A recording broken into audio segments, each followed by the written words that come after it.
decide to step up to this kind of power, this kind of challenge, this kind of flying, crashing feeling, when you decide to get serious, there's only one place to come: the games of Super Nintendo. No one else creates this kind of experience, because no one else creates these kinds of games. Yeah, that was my first console back in 2016, the Super Nintendo. I started off playing some hand-me-down games that included Street Fighter 2 and Super Mario World, and honestly, I don't know, as a kid I thought it was pretty great. Granted, there was so many better consoles out in 2016 by the time I started playing, but, it's still such a great first impression to be able to play such these great and iconic games. Starters, Street Fighter started a huge interest in fighting games for me as a kid. I loved the graphics, the music, the controls, everything about it. Honestly, I didn't even know there was an arcade game, but when I found out, my mind was absolutely blown. This still has to be one of my favorite games, and even though I prefer versions like Turbo or Super Turbo, the original always has a really special place in my collection, and I really enjoy playing it. The game I received with the Super Nintendo was Super Mario World, and this has to be one of my favorites to this day. It's an amazing platformer with such great music, graphics, sound, it had so much to display about the Super Nintendo, and I can see why it's such a great pack-in title. I love this game, and honestly, this is one of the best first impressions I could ask for a console. First impressions can really make all the difference, and let me tell you, 6-year-old me was definitely enjoying this game.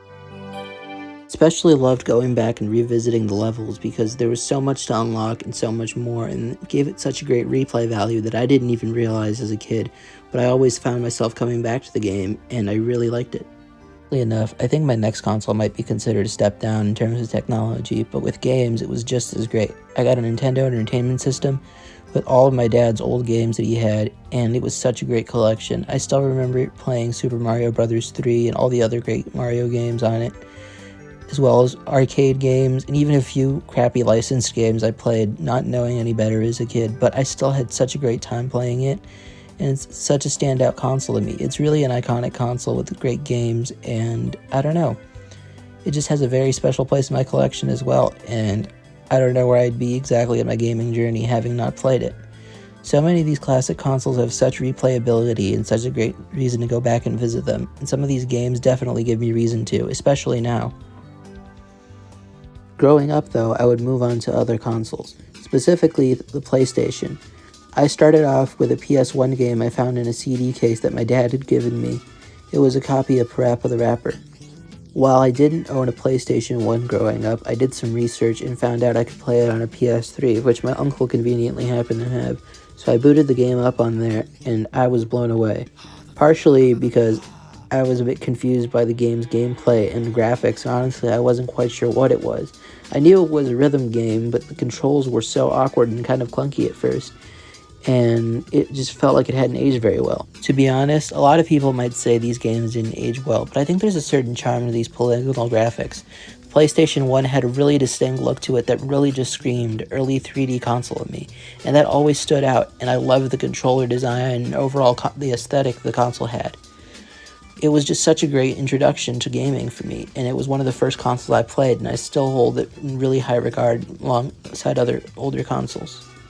Soon enough, my curiosity brought me to start exploring the PS2 library. I remembered hearing about how the GTA Definitive Edition would be coming out a few years ago, and I had such an interest to revisit the original PS2 3D trilogy, and honestly, I didn't regret it. I found out that my uncle still had his old PlayStation, and I borrowed his GTA games, and GTA San Andreas really had me falling in love with the PlayStation 2. It was such a showcase of its open world game abilities and just how great the games on the console were.